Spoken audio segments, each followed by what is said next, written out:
अस्सलाम वालेकुम। Choice news खुसूसी report में आपका खैर मक़दम है।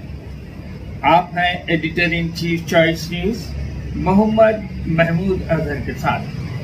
पेश खिदमत है ये खुसूसी रिपोर्ट।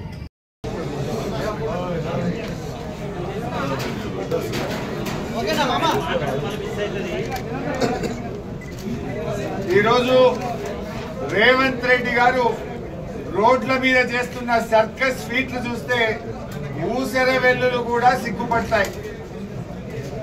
గల్లీలోనేమో దోస్తి, ఢిల్లీలోనేమో అదానీతో కుస్తీ పడుతున్నది. కాంగ్రెస్ పార్టీ ఢిల్లీలో అదానీతో వైరం చేస్తూ రేవంత్ రెడ్డి ఏమో గల్లీలో దోస్తానా చేస్తా ఉన్నాడు. ఇలా నేను అడుగుతా ఉన్న రేవంత్ రెడ్డి గారిని, మొదటి రోజే శాసనసభకు రేవంత్ రెడ్డి అదానీల అక్రమ సంబంధం మీద ఈ శాసనసభలో చర్చ జరగాలని, ప్రజలకు నిజాలు తెలవాలని, అదానీ రేవంత్ రెడ్డి అక్రమ సంబంధాల మీద టీషర్ట్లు వేసుకొని మేము అసెంబ్లీకి వచ్చాం. దానిని తిట్టండి, అదానీని ప్రశ్నించండి, అదానీ అవినీతి గురించి మాట్లాడమంటే పాపం అదానీ మీద మాట్లాడాలంటే రేవంత్ రెడ్డికి భయం అవుతా ఉంటది. అదానీ మీద ధైర్యం చాలతలేదు మాట్లాడడానికి. రాజ్ భవన్ ముంగటపై కూడా మళ్ళా బీఆర్ఎస్ పార్టీ గురించే మాట్లాడుతున్నాడు, కేసీఆర్ గురించే మాట్లాడుతున్నాడు. ఆయన నేను అడుగుతా ఉన్నా, నీ పోరాటం ఎవరి మీద? నీ పోరాటం అదానీ మీద అయితే మమ్మల్ని మొదటి రోజు అసెంబ్లీకి రాకుండా ఎందుకు అడ్డుకున్నావు? అసెంబ్లీలో చర్చ చేయాలి, అదానీ రేవంత్ రెడ్డి అక్రమ సంబంధాలు బయటపడాలనే మేము మొదటి రోజు వచ్చాం. అంటే నువ్వు అదానీ మీద పోరాడే ధైర్యం నీకు లేదు. నిజంగా నీకు నిజాయితీ ఉంటే దావోస్ లో 12,400 కోట్ల రూపాయల అగ్రిమెంట్ నువ్వు అదానీతో చేసినావు, అదానీతో దోస్తాన చేసినావు, అదానీతో అలాయ్ బలాయ్ చేసినావు.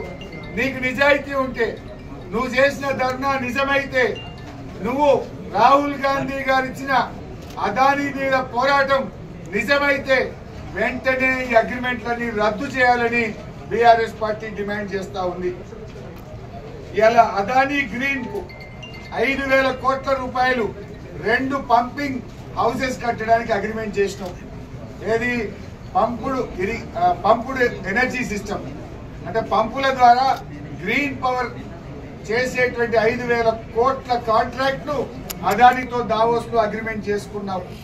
అదే విధంగా 100 మెగావాట్ల డాటా సెంటర్ కు కూడా 5,000 కోట్ల రూపాయలతో మీరు అగ్రిమెంట్ చేసుకున్నారు.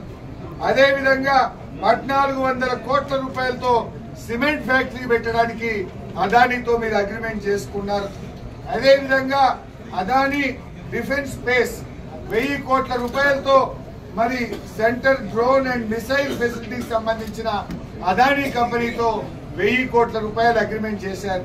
మొత్తం కలిపి అదానీతో 12,400 కోట్ల రూపాయలు అగ్రిమెంట్ చేశారు.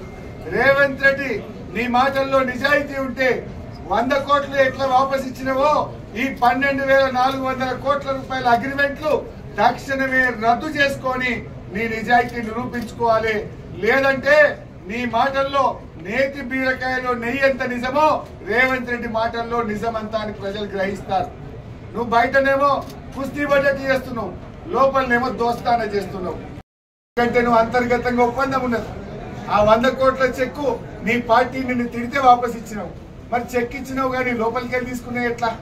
12,000 కోట్ల అగ్రిమెంట్ల సంగతి ఏంది? మరి సిమెంట్ ఫ్యాక్టరీ సంగతి ఏంది? ఇవన్నీ రేపు మాట్లాడదాం అసెంబ్లీలో. దీని మీద వెంటనే చర్చ పెట్టాలని బీఆర్ఎస్ పార్టీ డిమాండ్ చేస్తుంది. ఇది పెద్ద జోక్ కాదే. ఇలా సీఎంఏ ట్రాఫిక్ జామ్ చేసిండు, ఒక ముఖ్యమంత్రి ఈ రోజు ట్రాఫిక్ జామ్ చేసిండు. ఇలా పోలీసులు సివి ఆనంద్ హైదరాబాద్ నగర పోలీస్ కమిషనర్ చట్టానికి లోబడి, రాజ్యాంగానికి లోబడి ముఖ్యమంత్రి గారి మీద, ఆ ధర్నాలో పాల్గొన్న అందరి మీద కేసులు పెట్టాలి కదా. మా మీద చీటికి మాటికి లేని అక్రమ కేసులు వెతికి పెడుతున్నావు కదా సివి ఆనంద్. నీకు ధైర్యం ఉంటే, చట్టం అందరికీ సమానమైతే, చట్టం కాంగ్రెస్ పార్టీకి చుట్టం కాకపోతే ఇవాళ ముఖ్యమంత్రి మీద, ధర్నాలో పాల్గొన్న అందరి మీద కూడా इयाला केस बुक किया। Thank you. इस खुसूसी रिपोर्ट को हमारे नुमाइंदे मीर हैदर अली ने आप तक पहुंचाया। अब editor in chief Choice News Mohammed Mahmood Azhar को इजाजत दीजिए। अल्लाह हाफिज।